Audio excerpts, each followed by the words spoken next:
Welcome to The Explainer. Today, we're digging into the investment case for Yatharth Hospital, a company that's making some serious waves in North India's healthcare scene.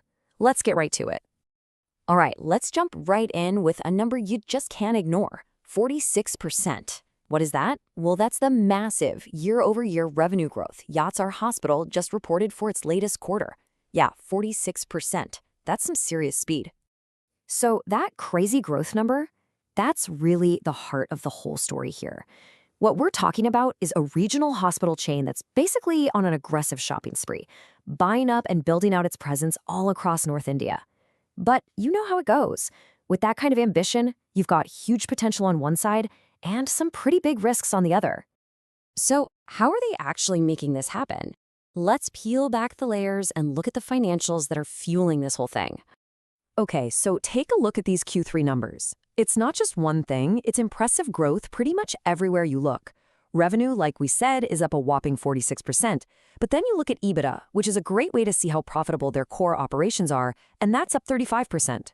And the final profit, the bottom line, up over 41%. Just solid performance all around. Now, here's what's really fascinating. A big chunk of that record revenue, we're talking about 280 million rupees, came from hospitals they just acquired in Delhi and Faridabad.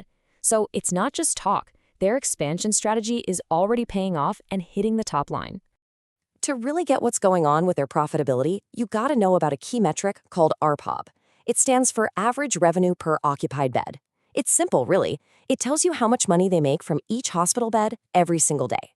It's a huge deal for measuring how efficient they are.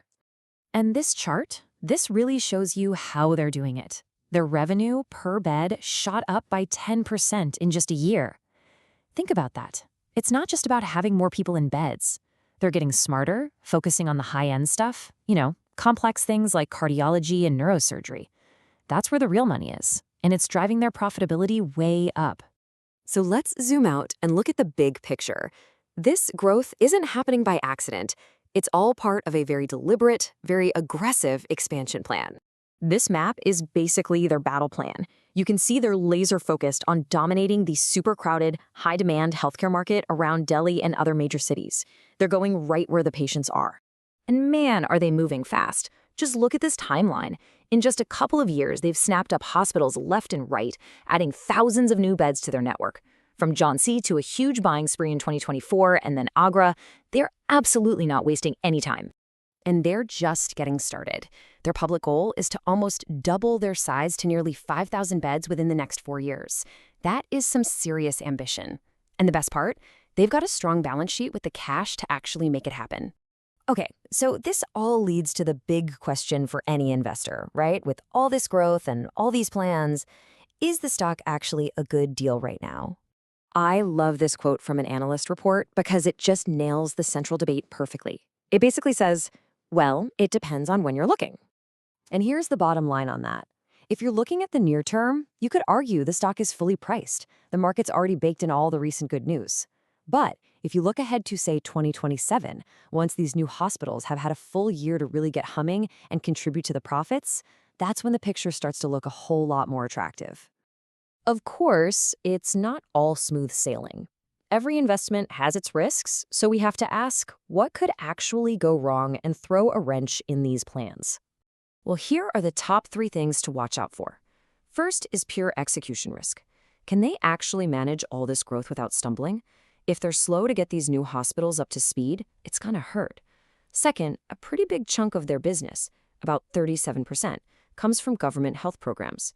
That can mean payment delays, which can really squeeze their cash flow. And finally, you've always got the risk of regulatory changes.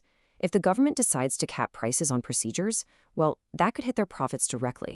So really, it all boils down to this one big question. Yatharth is on an absolute tear, there's no doubt about it. But can their ability to actually execute on the ground keep up with their sky-high ambitions? That's the billion-dollar question you have to ask yourself. And just a quick reminder, this is all for informational purposes to help you understand what's going on with the company. It is definitely not financial advice. You should always do your own homework before making any kind of investment. Thanks for tuning in.